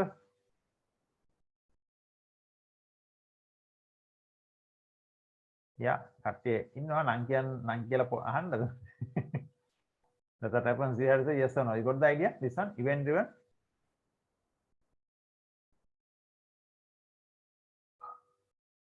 Okay. Yes, got it. Yeah, thanks. Yeah, request at least the chat is better. Right, now to facilitate event driven, that's why the cloud infrastructure should be ready to deal with containers. That is what containers. Otherwise, you can't have this particular. You can, but it's not so efficient to do that. So with containers, you can do event driven. Yes. Right. So that is what. And again, we have why business are moving to cloud. So these are the reasons why business are moving to cloud. Software and hardware refresh cycle. So because yes, definitely we know. Because generally nowadays a data center hardware is valid for only 3 years on premise. So every 3 years a capital expenditure comes. Hardware, we are telling this as a hardware refresh cycle. So the organizations which are maintaining their own data centers, earlier we say every 5 years hardware should be refreshed, but now we are telling 3 years. So that's a cost for them. So every 3 years there will be capital expenditure for them. But if you're in cloud, you don't need to worry about that, because you pay as you go. No, there is no more capital expenditure. It is operational expenditure, OPEX. No CAPEX. This is OPEX, operational expenditure. So that's what hardware refresh cycles and all I have given some examples. So just take a look at this presentation so you can get more knowledge on this. Yeah, we have capacity requirements, definitely yes, about capacity planning, storage, not only storage, memory, CPU, computing, everything is capacity. Even increasing another server for the on-premise data center. Data center is a capacity requirement. Capacity planning. Don't think capacity is only storage. It's not only storage. Even processing power is a capacity. I mean, if you need to plug in another processor for the server, you need to plug it. So you are increasing the capacity in terms of processing power. That's right. Okay, security risks. Yes, moving to why? Because now we can consider cloud-based much secure than on-premise. We can argue on that. Earlier, people thought about cloud-based. I mean, security is low and risk is high. But now we can argue in other way. On-premise security is low and risk is high. Cloud is better than that. Okay, it's an arguable point because compliance and security are two different things. Compliance, security. Okay, so that's likewise why business are moving to cloud. End of life events. Yes, this software. I mean, license expiring. You need to update the software. And those hassles are not there in cloud, no, because vendor will look after those things. They will apply the necessary service pack. They will apply the do the updates, necessary patching for the software, bug fixing. Everything will be done by the cloud vendor. So we don't have to worry about that. So that is another reason why business will move into cloud. Yeah, this is compliance likewise, and you have contract renewal. Yes, so because this when you are owning your hardware, because the annual support renewal agreements, because they are charging for support and maintenance, these vendors are charging separately. That's why annual agreements are there, service level agreements. Yes. So business acquisition means now if you merge your business with another organization, again the hardware can change because new application may need new requirements in terms of hardware. So those also comes into play, but in cloud those things are managed by the vendor. So these are why people are organized are moving to cloud. Again, why move in and the benefits. Now the benefits. Why move in and the benefits are there. Scalability, there comes scalability. So I have given, if I click here, it will take you to a link, auto scaling and all. I have given example, enough of, I mean, this presentation, this deck is backed by all evidence, fact. So you have the facts, just click there and you can get the information. So just a matter of clicking for you. I have given the details. And again, cost savings, definitely yes, there will be a lot of cost savings in terms of cloud. Yes, and competitive edge, yes, you can be up to date because it's not your baby to keep the hardware up to date. Vendor will give you the latest technology as per the industry needs. So that's what competitive edge. And security, I discussed, I mentioned this one earlier. And again, moving to cloud, we have sustainability. Yes, why sustainable? Because go green concept is there. Why? Because you don't have to maintain your hardware stuff separately. I mean, if you are maintaining your local data center, you have to, how do you dispose? How do you sunset? Because there are computers are becoming out of date. Then how do you dispose those things? Sunsetting the hardware, sunsetting, that's the word. And decommission, sunsetting, those are the words used in the industry. So how do you do that? That's a problem actually. It can be environment may be polluted with those things. But when it's come to cloud, the vendor, it is a remote thing, no, it's none of your problems. There are data centers, but I mean, it's used for a lot of people. I mean, it's public. Rather than you have your own one, it is always better to be in a common place so that the sustainability factor will go high. Go green concept, yes. And we have business insights, yes, operational insights with dashboards, analytics, those things are given. Predictive analytics, we can talk more, but just you can go to again. And quality control, yes, quality assurance, QC and QA, and the business continuity without downtime, zero data loss, zero downtime, high availability, business continuity, those things are there, and those are the benefits. Mobility, we know all of these things. Anywhere, Now, if you are in a data set, now in this pandemic situation with COVID, you know what happened. A lot of people are doing work from home. Now, even now today, I am connecting via Zoom. No? Now, Zoom is hosted by whom? Zoom එක කොහෙද තියෙන්නේ මොන cloud එකේ anyone? On premise එකේ තියෙන Zoom එක. කොන කාය cloud එක? Yeah, you can guess, yeah. දන්නේ නැද්ද? Oracle? ඔය දන්නේ Oracle, yeah. Petabytes of data every single minute. හිර වෙනවද නැහනේ? Zoom හිර වෙන අඩුයි නේද? It's working fine now, right? It's one of the best platforms for meeting organizations. Organizing meetings, remote, desktop, everything is working fine in Zoom. Why? So that's the power of Oracle Cloud. Oracle, I can talk for hours, but I just mentioned who has the fastest machine on the earth? The question for you. ආරද ලෝකේ වේගවත්ම hardware server එක තියෙන කාගාවද? Anyone? Google කරලා බලන්න ඕනේ. Who has the fastest server?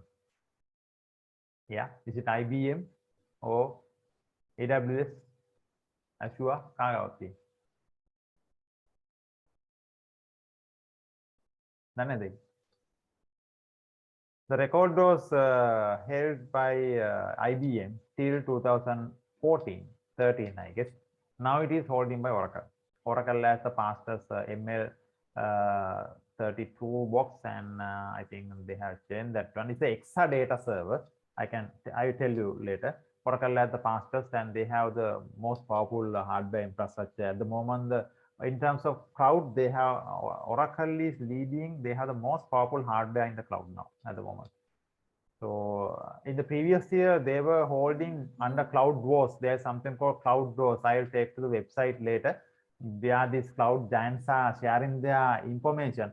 Oracle was number 10 in last year, but now they have come to number 5 in this year. End of 2021, I think it is number 5 now.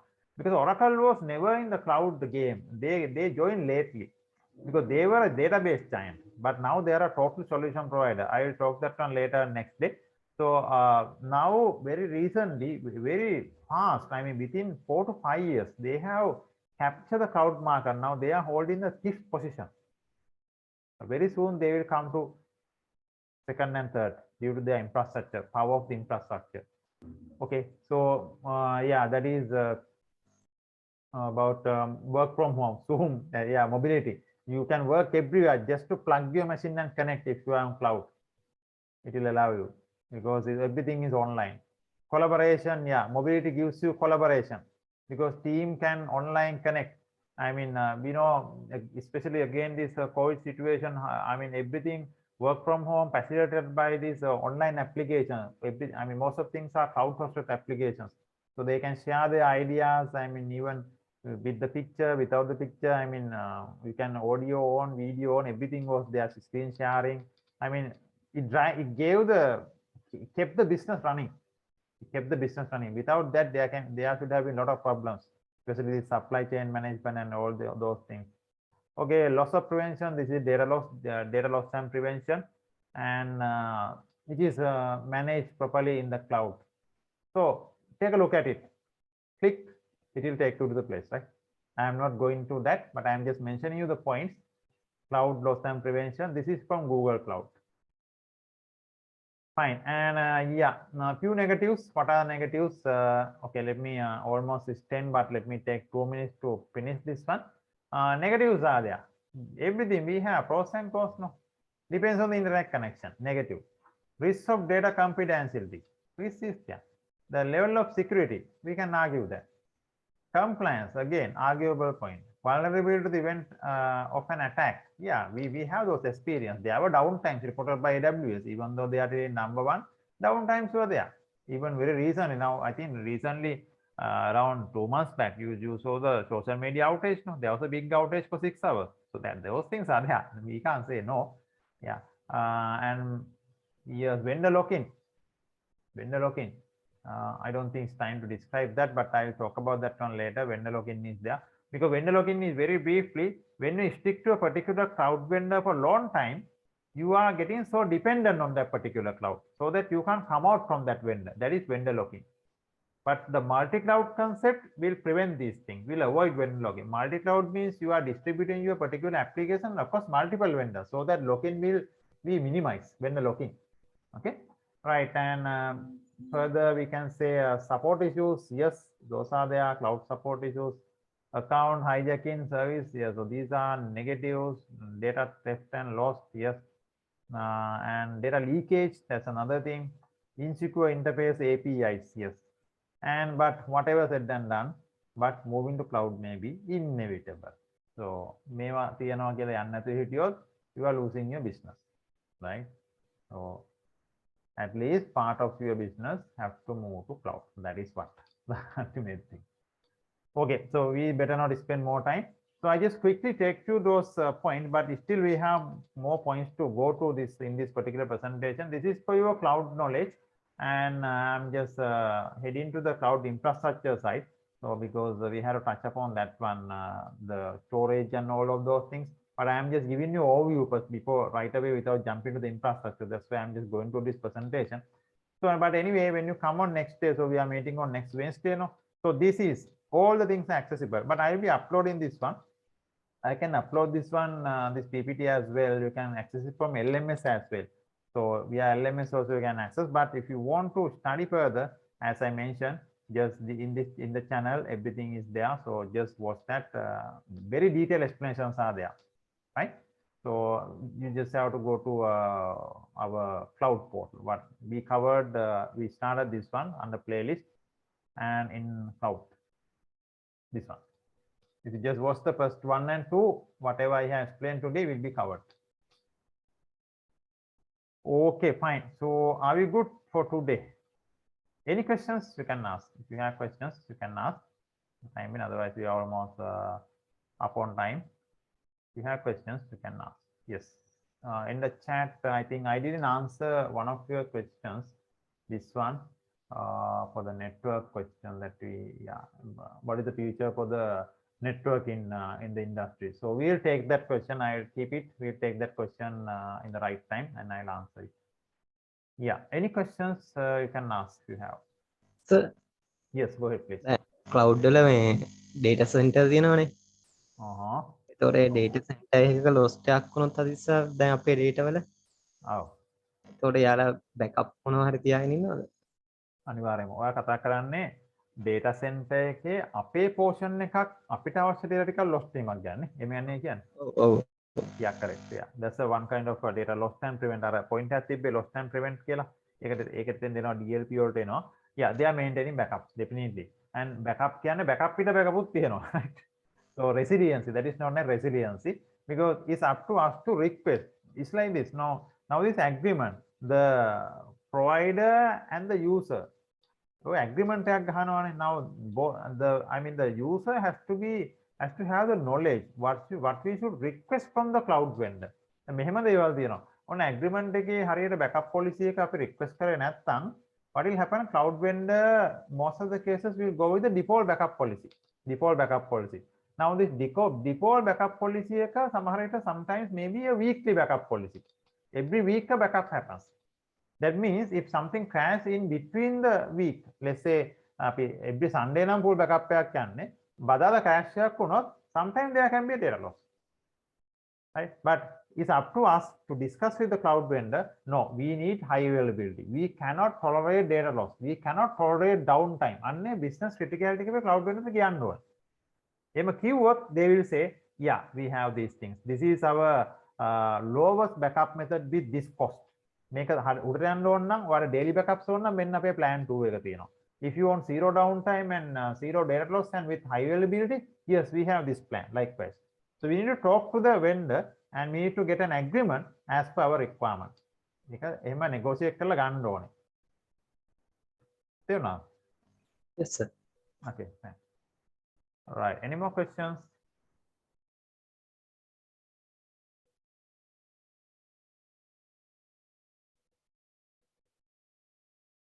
Yes. හැබැයි මේ participate කරා හැබැයි මේ participate කරන්නේ කීප දෙනයි. but I want others also to talk. Innovate. It's okay. For today it's okay. Okay. So chat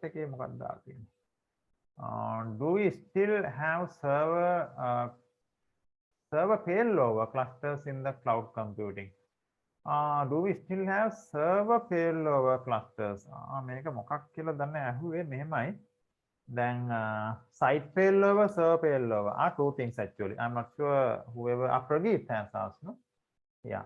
So we have site failover and server failure. Let me answer it this way. Okay. Cloud but you need to understand the concept first. Now let's say on-premise situation. On-premise, you have a data center, right? Then within your primary site, you have primary site and standby site. This is we are talking about failover, no, high availability. So within the primary site, any failures are considered as server failure. Within the site, no. So within the site, you have a cluster. So cluster means, let's say a database. Okay, you have a single database and you have multiple instances. Single database, let's say 3 instances. So 3 instances can node 1, node 2, node 3. Node 2 within the site. Then if node 1 fails, that is considered as a server failure. A server can fail then. So then in the cluster, we have other 2 nodes up and running. So therefore, the end user is not affected because your cluster has not failed, just a node has failed. So it will payload the next available. Let's say, for example, if client 1 was working in node 1, then node 1 is going to fail. Client 1 will automatically payload the node 2 because node 2 is still up and running. Instance 2, 3 and up and running. So this is known as a server failure. Server failure means within the site. Site failover. Site failover means what? Your whole primary site is down. Primary site a cluster down. Then what's going to happen? You need to switch over or automatic failover to the standby site. That is what. So the failover will take place for the standby site. That is known as a site failover. Now this is on-premise. Now similar thing is replicated in the cloud as well. Cloud but in this case, the failover availability zone regions.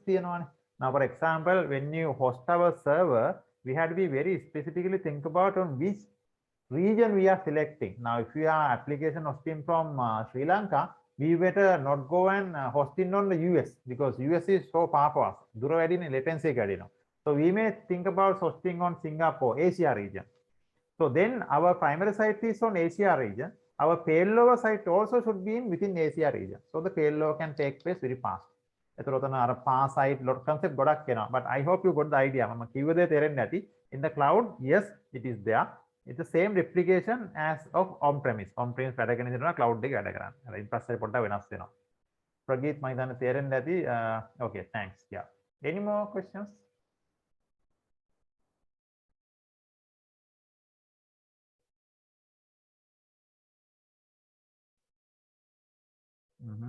Yeah.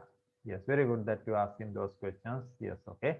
All right. If no more, yeah. So then we will wind up for today. Yeah. Then let's meet up for next Wednesday. But try to get the Linux thing attempted. Try right? Any questions we can discuss on next day. Okay. So we will take it forward from here on next day. Okay. Then thank you very much for participation. Have a great time and good night to you all. Right. Have a great time. Right. Bye. Bye.